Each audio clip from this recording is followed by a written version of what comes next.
funny story to tell you about mushrooms in general. When my wife and I were first dating, and it was one of the very first meals we were cooking together, I can't remember what it was now off the top of my head, but she went to wash the mushrooms. I'm like, don't wash the mushrooms. She said, well, like there's manure on there. I said, doesn't matter, it's organic manure. She says, I don't care, it's still poo. Well, hold on a second, hold the phone.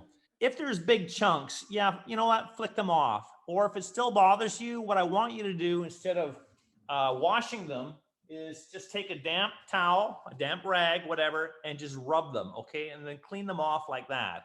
If you submerge these guys under water or even under the running tap, they're very porous. You have a lot of open gills here that they're gonna soak up water and you're gonna blend it out. Think of it this way. Think of it as strawberries. If you were to hull strawberries first and then wash them, they get watered down because all that water goes inside. Trust me, if you don't believe me, take 2 strawberries, hull one, don't hull the other, and then wash them, okay? And then the other one that you haven't hulled, hull it after you washed it. And that one will just taste better because it's not watered down. Water has no flavor. I tell people this all the time. Water has no flavors, doing you no favors in the kitchen whatsoever. So what I do is just rub them or just leave them alone. If they look fairly clean, hey, just leave it. It's all good. It's organic poo. It's so good. It's no problem whatsoever.